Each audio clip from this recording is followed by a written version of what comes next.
Olá, seja muito bem-vindo. Eu sou Jeremias Gomes, você está no Ideias e Debates. Pois é, nós estamos falando aí em meados de fevereiro de 2021, volta às aulas, já começaram, né?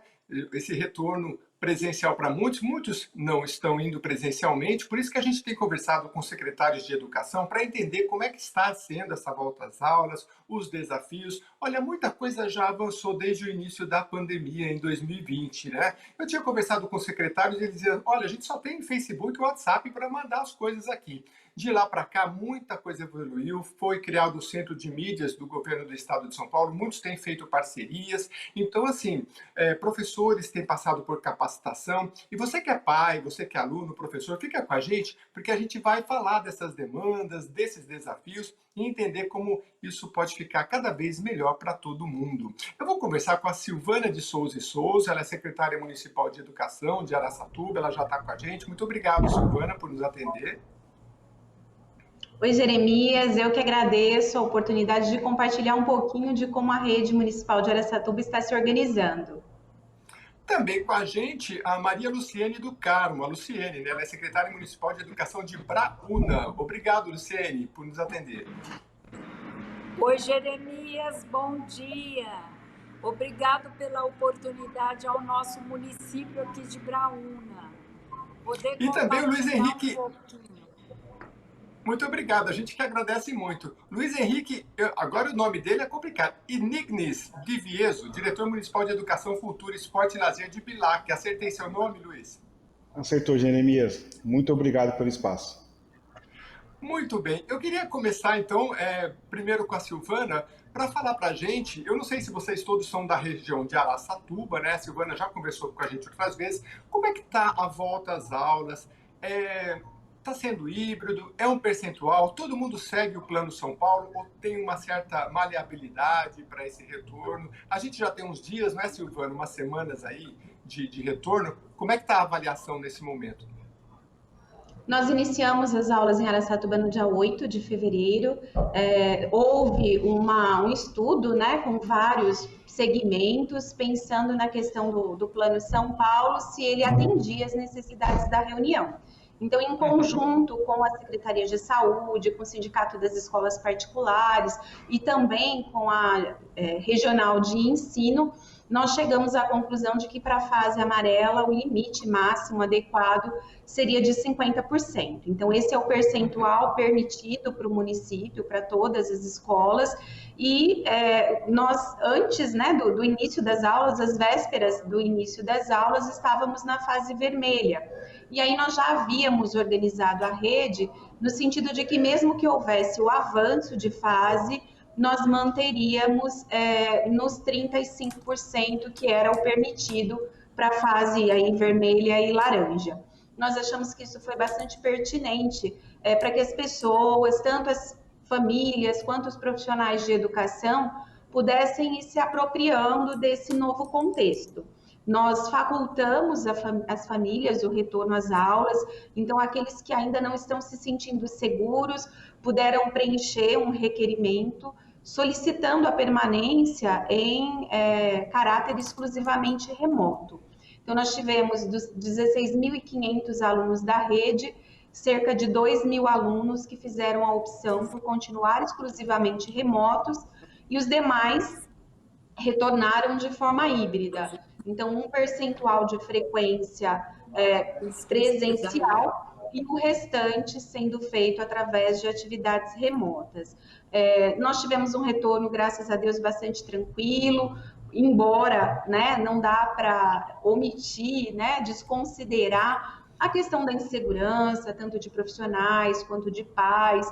É um contexto diferente do contexto em que nós fechamos as escolas em 2020, é um contexto em que a ansiedade, o emocional das pessoas estão bastante abalados, e por conta disso, nós planejamos um retorno focado no acolhimento, né, pensando nas habilidades socioemocionais, tanto dos profissionais quanto dos alunos, e também, né, pensando na questão da adaptação, nesse novo contexto, e pensando no diagnóstico da aprendizagem. Nós sabemos o quanto os profissionais se dedicaram, quanto os alunos se dedicaram remotamente mas não tem como a gente avaliar o que de fato foi aprendido, a não ser de forma presencial, principalmente na faixa etária que nós trabalhamos. Então, esse primeiro mês de fevereiro foi dedicado a esses aspectos, e em março nós iniciamos com um percentual de 50%. Muito bom. Ô, Luiz, me fala uma coisa. Bilac não é um município que com tantos habitantes, né? Eu estou fazendo uma pesquisa aqui, não achei ainda, né? E vocês estão perto de Araçatuba? Sim, estamos perto de Araçatuba, né? Cerca de 20 quilômetros de Araçatuba. Nós temos 8.500 habitantes, mais ou menos, no nosso município, segundo o último dado do IBGE. Que Nós, legal. né, também... Desculpa, pode falar, Jeremias. Não, imagina, eu estava pensando que 8.800 é a sua rede de ensino, ou seja, 10% aí Isso. está por conta de vocês, né? Vocês são responsáveis aí pelo primeiro ciclo, o segundo tem ensino médio também, não, o município? Não, só a educação infantil, a creche, a pré-escola e o Fundamental 1, até o 5º ano. Então a gente pega a Legal. criancinha lá de 4 meses até 10, 11 anos de idade. Nossa, aqui é uma fase muito difícil. Eu tenho conhecidos até próximos, né, que as crianças estavam começando a aprender ali com 5 anos o letramento, depois deu uma parada com a pandemia. Infelizmente, eles recebem material pedagógico, mas o pai e a mãe, às vezes, não... A didática, né? Por isso que o professor é importante, né, para passar esse... Como é que foi esse retorno? Vocês conseguiram uma boa... um bom trabalho em 2020 também, né? Conta pra gente. Em 2020, nós conseguimos em pouco tempo se adequar. Então, usamos as mídias sociais, usamos plataformas de comunicação. Uma empresa cedeu um portal para a gente conseguiu atingir esses alunos. Os alunos que não vinham buscar matéria, que tinham dificuldade, nós fomos até as casas, nós fizemos essa aproximação escola-família, e nós atingimos ano passado 100% dos nossos alunos. Conseguimos que todos os alunos da rede fizessem as atividades, desenvolvessem. Claro que a gente tem a consciência que nunca vai ser igual à sala de aula. A família é muito importante em ajudar, mas o professor, a sala de aula, tem todo um trabalho, toda uma magia, vamos dizer assim, nesse processo de alfabetização. Então, nós sanamos as dificuldades, mantivemos os contatos, mas todos são cientes que vão ter lacunas, que não vai ser o mesmo processo, mas a gente vai conseguir atingimos 100% no ano passado, e esse ano, com as aulas presenciais, a gente espera atingir uma grande parte também dos alunos. Legal, eu já quero que você daqui a pouquinho fale dessa volta, mas deixa eu passar um pouquinho a palavra para Maria Luciene. A Luciene é de Braúna, né? Fala pra gente quantos Isso. alunos a rede é responsável e como é que está sendo o retorno, por favor? A nossa rede aqui, nós somos 600 alunos. E aí nós tivemos em janeiro um surto de Covid aqui no município, né? E aí nós iniciamos as aulas no dia 8 de fevereiro, mas em sistema remoto mesmo, porque nós tivemos um surto, agora que esse surto está entrando no controle.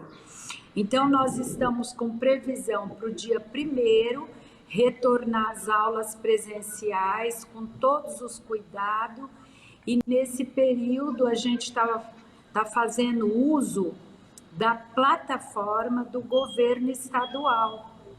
Então, nós estamos terminando de implantar no ensino fundamental e depois iremos estender para o ensino infantil. E também foi uma forma assim da gente inovar, porque acho que o mundo agora vai caminhar em cima das novas tecnologias e, ao mesmo tempo, não onerar o município. Nós somos um município pequeno, né? E assim, é muito assim, preocupante. Nós fizemos uma pesquisa, nós levantamos todos os pais que tiveram o problema de Covid na família, as famílias que perderam algum ente querido para a Covid. E assim, o diálogo com os pais e com a comunidade foi constante. Aí trouxemos para a escola, conselho de educação, conselho tutelar, o comércio, os pais, para Secretaria de Saúde, Vigilância Sanitária, e aí fomos tomando as decisões e avançando junto, porque nós tivemos um surto aqui em janeiro, né? Uhum. Mas agora já está controlado e nós já providenciamos todos os protocolos, palestra para a rede. Agora nós vamos fazer uma palestra com os pais para a gente estar retomando as aulas presenciais a partir do dia 1º. Muito bem. Silvana, eu achei muito interessante o que o Luiz trouxe aqui também, a Luciane. O Luiz, em relação à questão de visitar as famílias, né? Nas grandes cidades, e Araçatuba também tem uma rede muito grande, a gente meio que perde esse contato, né? Nessa multidão de pessoas que tem numa capital paulista. No município menor parece que tem esse contato, né? Então, cada aluno conta. Então, ir na casa daquele aluno, ver se está aprendendo, porque realmente é um desafio muito grande para todos nós, né? E o que a Luciene trouxe também, eu achei muito interessante. Ontem eu tive a oportunidade de falar sobre o marco legal da primeira infância, que já é lei na capital paulista desde 2018. O Estado de São Paulo acabou de ser aprovado, a lei da deputada Marina Elô, da Rede, né? E foi para a sanção do governador. E eles falavam isso assim, olha, a primeira infância precisa ser um contato intersetorial, multidisciplinar, todas as secretarias têm que sentar, e foi o que foi feito ali em Braúna, né? Reuniu comerciantes, todo mundo para atacar o problema, né? Então, Silvana, esses dois aspectos eu queria que você comentasse. A pandemia é um aspecto que tem que ser tratado, quando se trata de educação, tem que falar com a assistência social, com todas as outras secretarias. Você tem conseguido? Sim, com certeza, acho que mais do que nunca, não dá para ficar cada um dentro da sua caixinha, né? A gente tem que expandir e educação, ela por si só já tem um caráter multidisciplinar. Então, a gente também tem que ser multissecretarias, né? Para que todos juntos possam focar naquilo que vai fazer com que a criança se desenvolva. Então, aqui em Araçatuba, nós somos um município com cerca de 200 mil habitantes, embora, né, não seja uma rede tão grande quanto a rede da capital, mas nós temos um número expressivo de alunos, de profissionais, e ainda assim, uma das coisas que nos emocionou muito nesse período da pandemia foi o cuidado, né, de uns para com os outros. Então, nós tivemos, assim, profissionais da educação que puseram a carteira dentro do carro, foram na casa da criança, ministrar aula para ela lá na calçada, né, porque a família, né, infelizmente, em muitos casos, temos sim famílias omissas que não dão tanta importância ao desenvolvimento intelectual dos filhos, e aí os professores foram em busca. Em outros casos, né, nós tivemos uma grande articulação com a Secretaria de Assistência Social, na busca ativa das crianças que estivessem deixando de fazer as atividades, deixando de acompanhar, e sem contar, né, a parceria com a Secretaria da Saúde, que a gente sempre brinca que eu falo para a Secretaria da Saúde que nunca ela ditou tanto as normas da educação quanto nesse momento, né? A gente tem se pautado muito na questão sanitária para todas as deliberações, porque é um contexto em que a gente entende o quão é importante a criança estar dentro da escola. Ficamos um ano afastados, sabemos de todos os desdobramentos disso, do quanto as pessoas se dedicaram para que não houvessem prejuízos maiores, mas é inegável o prejuízo ao desenvolvimento das crianças, principalmente das mais vulneráveis, né? Das que têm menos acesso aos recursos tecnológicos, as que têm uma família menos disposta a ir em busca de oportunidades para ela. Então, é importantíssimo que a criança retorne para a escola, que o processo pedagógico ele continue, mas isso não pode ser considerado isoladamente, né? Esse desenvolvimento ele precisa ser considerado com as questões sanitárias. E aí esse diálogo com a saúde ele é permanente. Então, aqui para o retorno às aulas, nós fizemos orientações em conjunto com a saúde, tanto para os profissionais, fizemos uma live para os pais, onde eles puderam interagir, mandar as dúvidas, participando juntos, saúde e educação.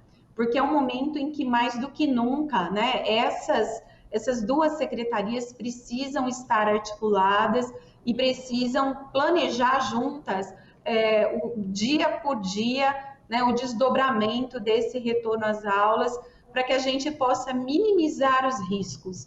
Sabemos que num contexto de pandemia, o risco zero não existe, mas nós podemos sim minimizar muito esses riscos. E aí é só conciliando essas duas áreas que a gente consegue chegar num resultado positivo. E conciliar também a área da tecnologia. Luiz, eu fiquei impressionado, viu, Silvana, porque eu conversei com secretários lá no início da pandemia, ele falou, a gente tem o WhatsApp e Facebook, então a gente bota no Facebook lá a matéria e o aluno vê. Agora, em Bilac, eles têm lousas digitais, é isso, Luiz?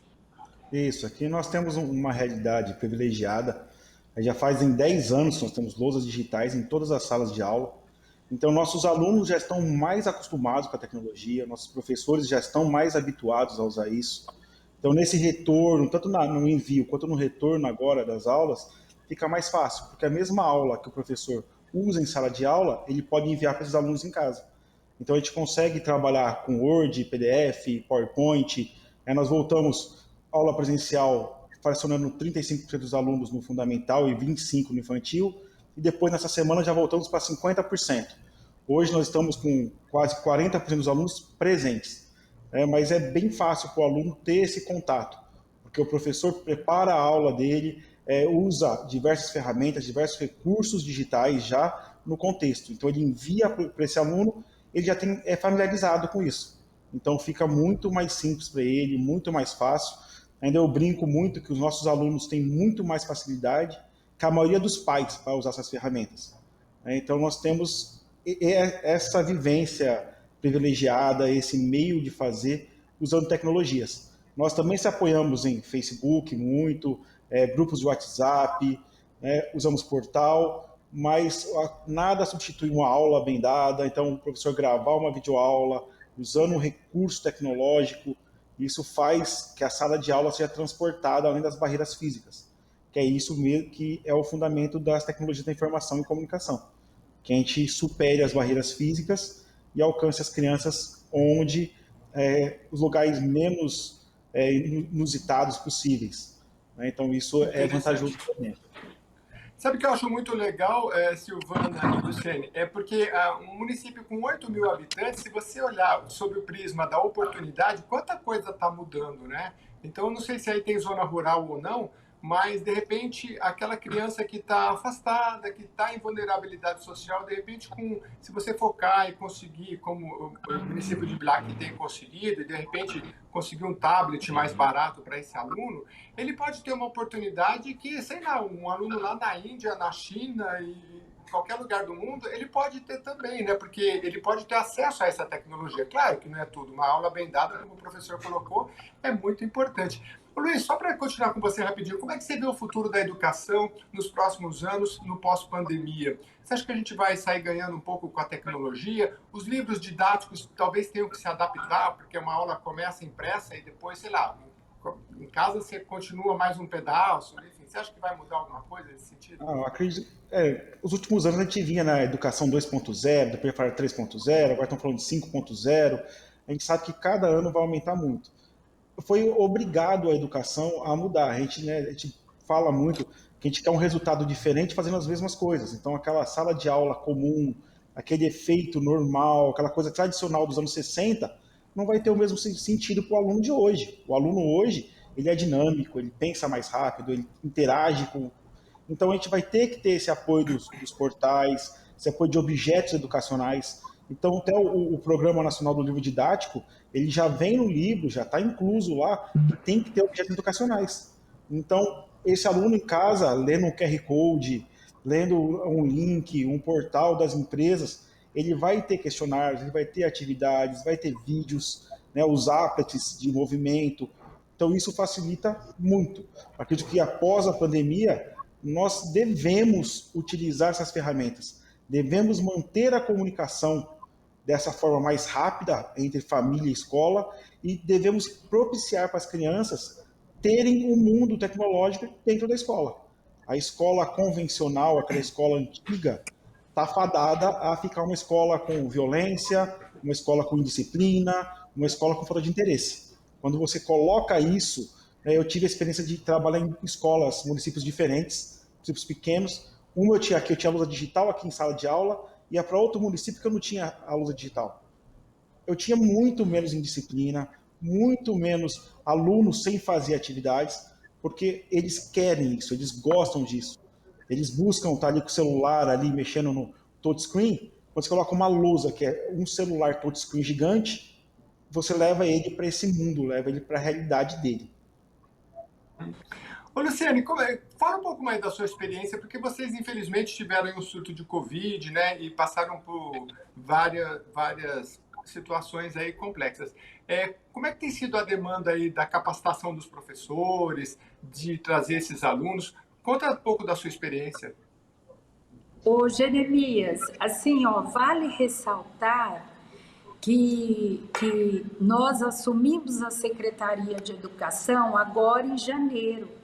Aqui não teve sequência de reeleição como teve Bilac e Araçatuba, entendeu? Certo. Então, nós estamos assim, só que a minha visão é assim, ó, em qualquer situação difícil, você tem que tirar o lado bom. E o lado bom da pandemia é que o secretário de Bilac colocou. As escolas não voltarão mais ser as mesmas. O professor era um pouco resistente ao uso das novas tecnologias, agora eles estão tendo que aprender. Então, a gente aqui tem disponibilizado tudo que o professor reivindica. Olha, eu preciso de um curso melhor de informática, porque como nós estamos trabalhando e fazendo uso da plataforma do governo, então você tem que criar o e-mail corporativo, você tem que acessar as mídias do Estado. Então, a gente tem feito de acordo com a necessidade, as reivindicações dos professores, a gente vai preparando a formação deles.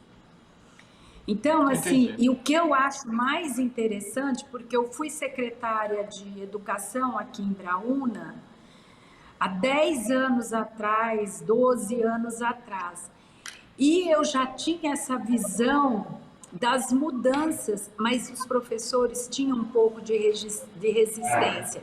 E agora não.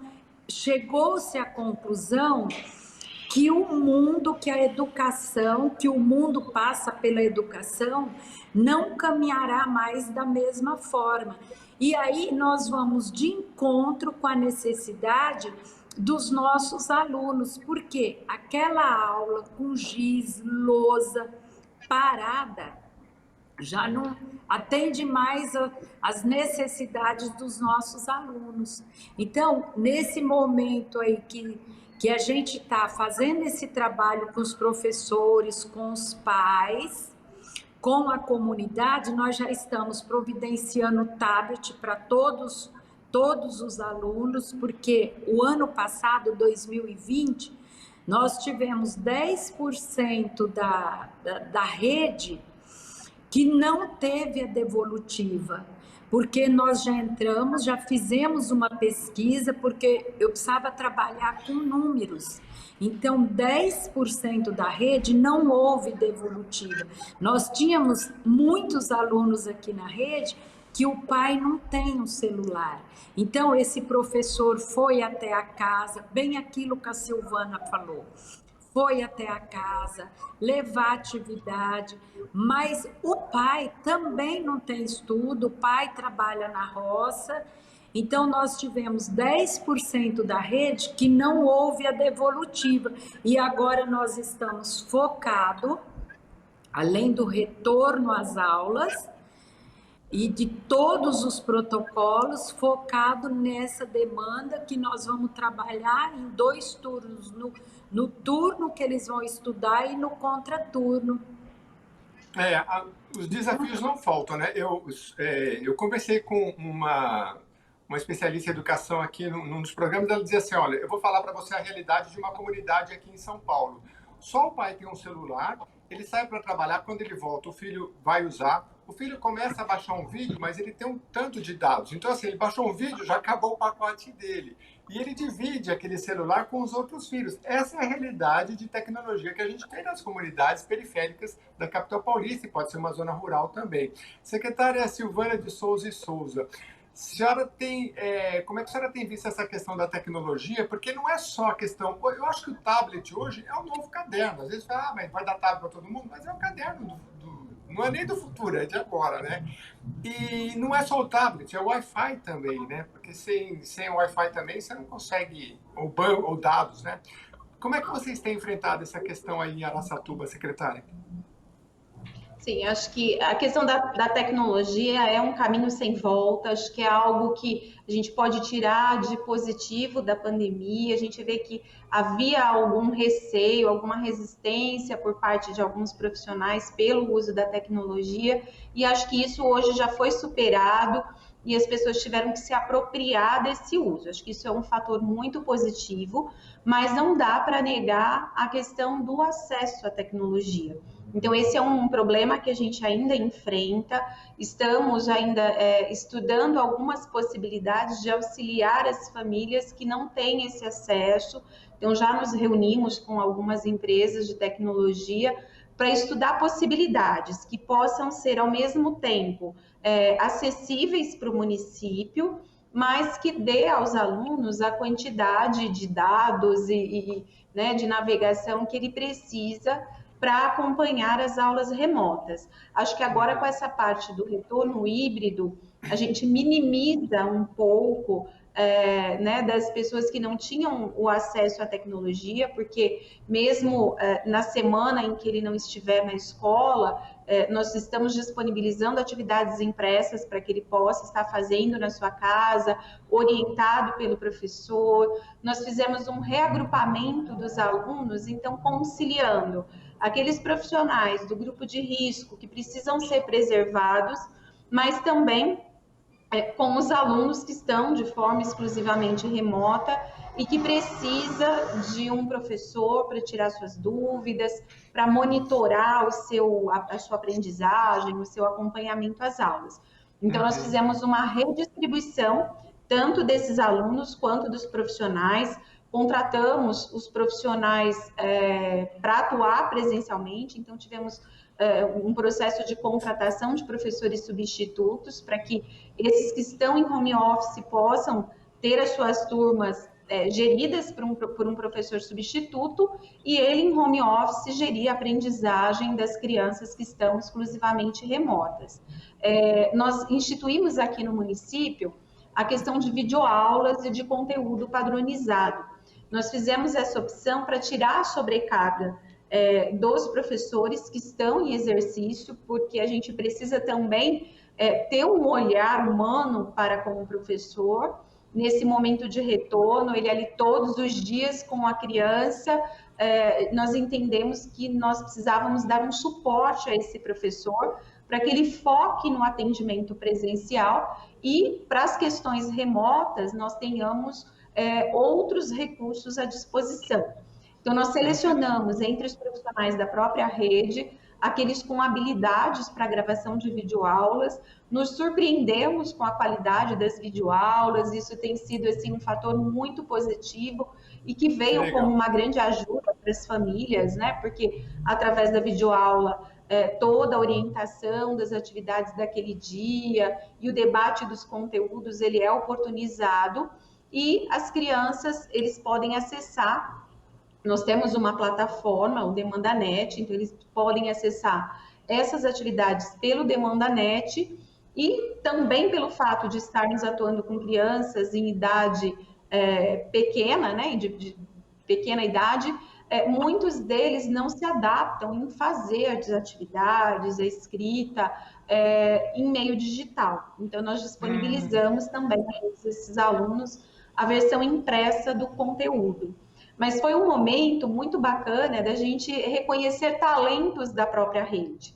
Então, assim, nós temos esse mini centro de mídias, né? Não vamos dizer que se equipare ao que o governo do estado tem, a toda a tecnologia, a todo o recurso, mas que para o âmbito municipal tem funcionado muito bem e com essa padronização dos conteúdos, porque não dá para a gente negar que esse retorno às aulas ele é cercado de incertezas. Então, eu estou lá presencialmente, eu tenho um caso confirmado ou suspeito na turma, tenho que suspender e todo mundo vai para o ambiente remoto. Então, nós entendemos que com essa padronização do conteúdo, não há rupturas. Então, o mesmo conteúdo que está sendo trabalhado ali na sala de aula, ele está sendo trabalhado também de forma remota. Então, hoje, alguém testou positivo da turma, precisamos interromper e passar todos para o ambiente remoto a partir de amanhã, a sequência de conteúdos está garantida, porque houve uma padronização. Então, isso tem nos possibilitado uma continuidade do processo. E nós retornamos no dia 8 e já tivemos alguns casos de escola, tivemos 4 casos positivados. É difícil você estabelecer a origem do contágio, mas ao que tudo indica, a vigilância tem sido muito atuante nesse sentido, a Secretaria da Saúde também, ao que tudo indica, foi contágio fora do ambiente escolar, então não podemos dizer que isso seja reflexo da volta às aulas, e isso não se propagou no ambiente escolar, justamente pelos cuidados, né? O menor sintoma, a pessoa já se afasta o grupo, para que não haja exposição de vidas a um risco acentuado de contágio. Então, nós temos trabalhado intensamente com as famílias nessa conscientização de que vai ser recorrente a necessidade de interromper a aula presencial, segue para o ambiente remoto, justamente para que não haja a propagação do vírus. Então, para isso, a gente tem que ter uma estrutura que dê essa possibilidade. E com a padronização dos conteúdos e com a disponibilização diária das videoaulas, nós entendemos que nós conseguimos manter essa continuidade sem rupturas, sendo presencial ou sendo remoto. Agora, a questão do professor, eu fico pensando como é que o professor, agora com o retorno, ficou mais difícil, porque ele tem uma parte dos alunos presenciais e outra online, variando. Tem cidade que é por semana, tem cidade que é por dia. E aí ele tem que preparar a aula, não é, Luiz, para presencial e tem que preparar, sei lá, para terça-feira online, quarta-feira presencial. Coitado, tem que ter um apoio. Agora, eu acho muito importante, por outro lado, a questão da rotina. Por que a gente aprende? Porque a gente vai na escola e passa 4 horas lá, né? Então, existe, Luiz, horário para sentar e falar, agora eu vou ter aula das 8 da manhã até meio-dia, ou cada aluno faz no horário que quer? Nós, quando enviamos as aulas, as videoaulas, nós enviamos uma rotina também da semana. Então, o professor monta o semanário dele, a rotina dele. Educação infantil também funciona da mesma forma. A gente sugere que todo dia seja feita atividade no mesmo horário.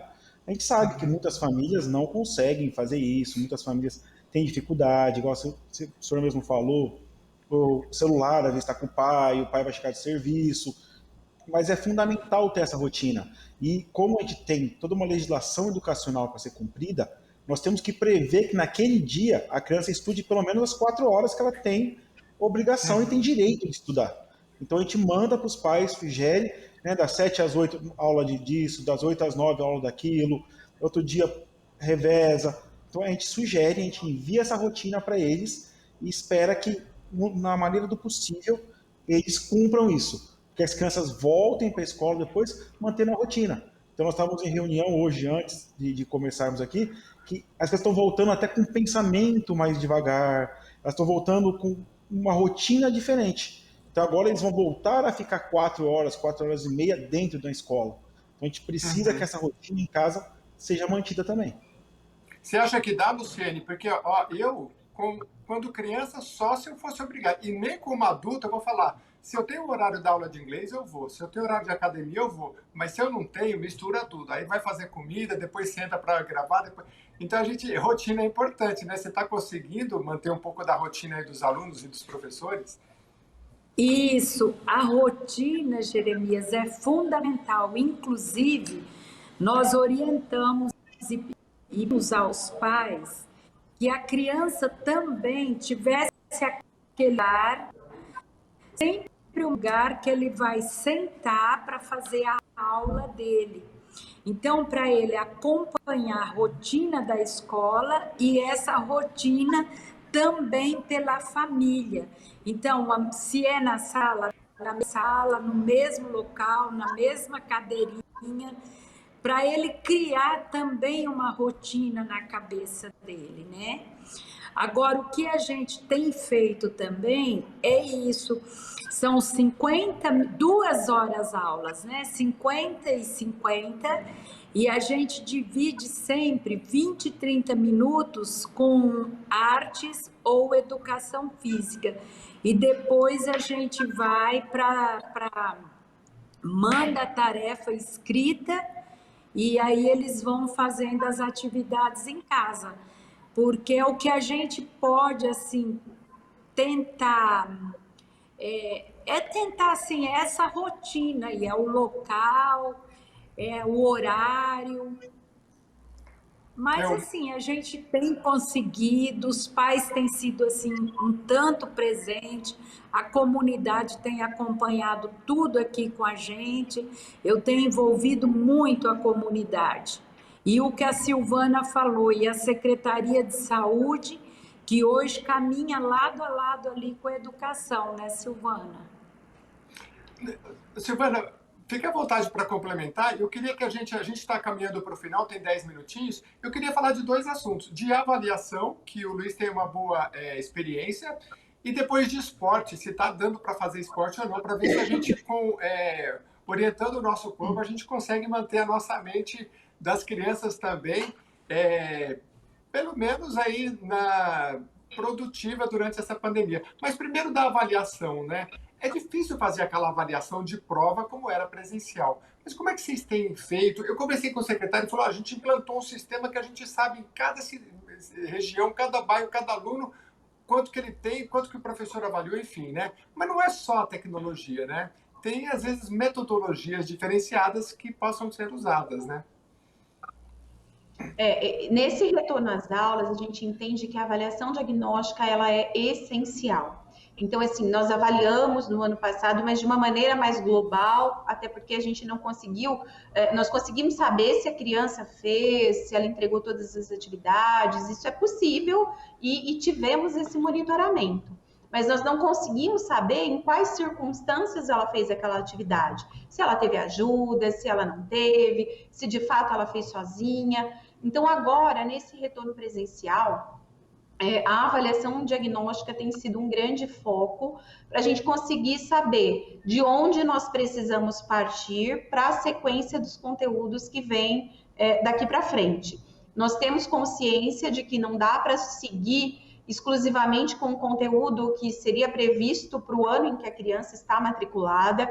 É bem provável que a gente tenha que caminhar ali meio a meio, metade de conteúdo ainda do ano anterior, a outra metade desse ano, porque a gente não pode simplesmente, para cumprir um currículo pré-determinado, desconsiderar aquilo que a criança aprendeu. A presença da criança na escola ela tem que ser conciliada com a aprendizagem. Então, nós estamos assim, muito focados nessa questão. E a gente acredita que isso está sendo possível agora nesse retorno presencial. As escolas têm dado um feedback bem bacana nesse sentido de conseguir, de algumas crianças estão muito surpresos, porque a criança encerrou, né, ali o mês de março, quando nós fechamos a escola em 2020, não alfabetizada, e retornou alfabetizada para a escola, conseguiu de forma remota se apropriar, né, do letramento, se apropriar da alfabetização. Outras não. Então, nós temos que considerar essas diferentes realidades e temos que fazer com que todas avancem. Não dá para desconsiderar as outras áreas, né, do sujeito, do aluno. Então, todas as áreas são muito importantes, até para que a gente consiga ter um equilíbrio emocional que é imprescindível nesse atual momento. E aí, a educação física, a arte tem um papel fundamental. Então, com aspectos restritivos, sem atividades que haja contato físico, que haja troca de objetos, mas os professores de arte e de educação física, eles têm produzido também coletivamente atividades padronizadas que possam focar na colaboração entre os alunos, em atividade expressiva, em atividade de movimento, sem as interações sociais, sem o contato físico, mas é o que no momento é possível e que é importante, né? Porque não adianta a gente querer que agora a criança, no momento que ela está na escola, que de uma hora para outra ela dê conta de tudo aquilo que ficou para trás de 2020. Então nós temos que compreender que ela é uma criança, que ela está em desenvolvimento e que ela precisa desse desenvolvimento integral. Eu não vou desenvolver somente as competências intelectuais, eu tenho que desenvolver as habilidades emocionais, habilidades físicas. Então, isso mesmo nesse contexto de pandemia, ele não pode ser desconsiderado. E até mesmo para as crianças que estão em casa, nós nas videoaulas também propomos atividades de arte, de educação física, e é muito interessante que várias famílias postam nas redes sociais atividades físicas que fizeram com os filhos. Então, é um momento que a gente acompanha também a possibilidade de interação familiar que essas áreas do conhecimento produzem. Então, tem sido, assim, bastante significativo. Deve ser maravilhoso, é a revanche, o filho falar, olha, nisso eu venci meu pai, porque ele não consegue fazer 20 abdominais e eu faço até 30, né? É muito boa essa interação. Ô Luiz, ainda sobre avaliação, daqui a pouquinho a gente fala sobre esporte, mas assim, eu fiz um programa recentemente sobre altas habilidades e a especialista falava, olha, geralmente as pessoas acham que a alta habilidade, a pessoa é um gêniozinho que é bom em tudo. Não, ele pode ser bom só em matemática, ele pode ser bom só numa atividade física, enfim. Como é que dentro da avaliação a gente consegue trazer esse aluno, puxar ele e falar, olha, você está indo muito bem em matemática, história você não está indo bem porque você não tem a mesma habilidade, então você precisa melhorar ali, né? Porque é tão difícil na vida a gente receber um elogio, mas faz tanto... Às vezes um elogio de um professor vale pelo resto da vida, né? Ele leva aquilo e fala, poxa, eu sou bom numa coisa. Como é que você tem feito com a avaliação? Você tem um resultado legal? E essa coisa de puxar para o lado bom do aluno também, né? Como é que você vê isso? Isso vem lá no final da década de 80, Gartner, com as múltiplas inteligências, já vem, né, estudando isso, que cada pessoa tem realmente uma habilidade especial, algo que ela vai melhor. Eu sou professor de matemática, então eu tenho uma facilidade com a área de exatas, eu sei disso. Ano passado nós conseguimos fazer as avaliações de forma impressa, então disponibilizávamos para os pais essas avaliações, eles retiravam num dia, geralmente eles retiravam no mesmo dia que tiravam o kit de merenda escolar, levava para casa, ficava uma semana fazendo a avaliação, devolvia para a gente, ficava uma semana essa prova confinada para não ter risco o professor quando fosse ter contato com esse papel e fazíamos as correções. Em cima desse material, nós começamos a montar um plano de ensino diferenciado.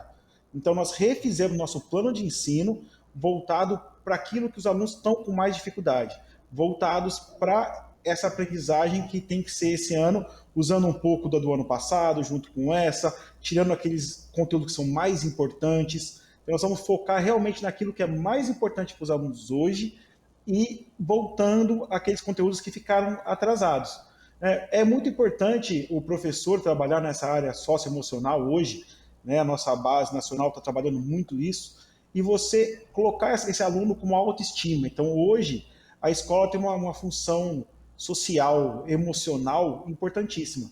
Então, quando você elogia aquele aluno, quando você mostra, não mostrar, você foi mal em história, não, você está com uma dificuldade em história e tentar buscar sanar essa dificuldade. E aquilo que ele é bom, incentivar, continuar, progredir.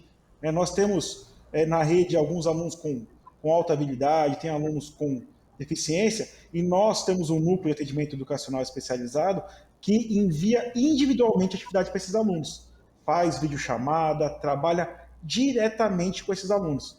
Então a gente consegue, aquele aluno, acabou rapidinho, ele é bom em matemática, prepara uma atividade a mais para ele, vamos dar mais uma. Ele é bom em língua portuguesa, vamos trabalhar uma outra atividade. O professor hoje tem que ter essa carta na manga, tem que ter essa habilidade para saber motivar a criança a progredir no que ela é bom e ela a aumentar, suprir as deficiências dela. O programa está chegando ao fim, tem 30 segundos só para cada um. Eu não quero mais fazer perguntas. Eu queria falar sobre esporte, não vai dar tempo, mas fale sobre o que vocês quiserem, começando pela Luciene. Vocês já passaram aí como alunos, depois professores, hoje são secretários de educação. Então, qual é o recado nessa pandemia final aí que vocês podem dar para os outros professores, os outros pais que nos acompanham neste ano de 2021? Jeremias, eu acho que o momento é de união, de parceria, de companheirismo, de acolhimento. É um secretário apoiando o outro, é a rede, o secretário apoiando a rede, é o trabalho em conjunto com a Secretaria de Saúde.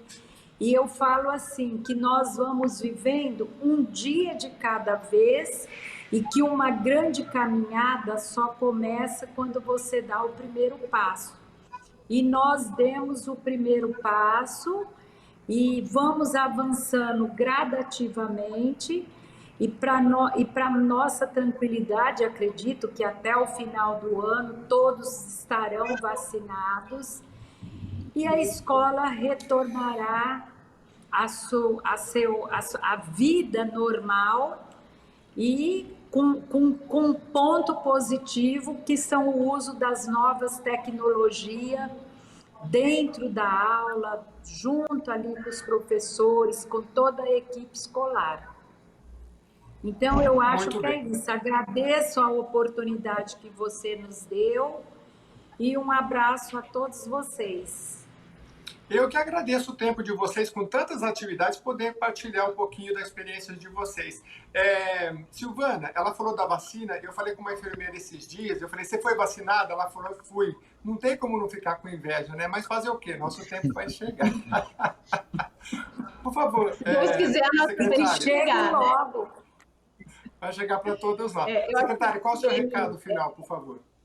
Eu acho que a Luciene resumiu bem esse período e acho que mesmo diante de todas as dificuldades, é inegável o crescimento, é inegável o quanto a escola se mostrou importante, quer seja para o desenvolvimento, né? Nada substitui o contato professor-aluno presencialmente, quer seja também como o papel social importante que ela exerce. Então, acho que isso se fortaleceu e é um trabalho mesmo de rede, é um dia de cada vez e a gente nunca pode perder a esperança, né? Que dias melhores venham e que nesses dias melhores, nós, com tudo que passamos, possamos também ser seres humanos melhores, né? Que possamos crescer, ser resilientes e nunca perder a esperança.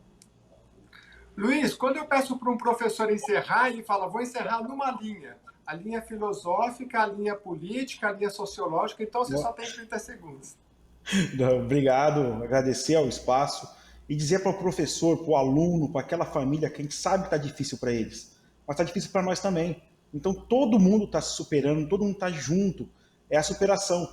No começo da pandemia, o prefeito me disse assim que nesse período ia surgir o melhor de cada ser humano. A gente tem que lembrar que somos seres humanos, cada um tem a sua função, mas nós temos um objetivo comum. Nós queremos uma sociedade melhor, queremos que nossas crianças aprendam mais, sejam adultos melhores, profissionais melhores. Então, quando a gente pede, quando a gente está ali cobrando, é porque a gente quer o melhor. Então, família, pais, alunos, professores, funcionários, nós estamos juntos. Hoje nós somos secretários, né? Nós estamos secretários, mas nós somos pessoas, somos professores, somos outros profissionais. Estamos aqui nesse cargo hoje para tentar ajudar, mas eu quero que todo mundo saiba que nós estamos juntos, nunca estamos sozinhos e vamos superar a pandemia e a escola vai passar por isso e sair lá na frente muito melhor do que começou.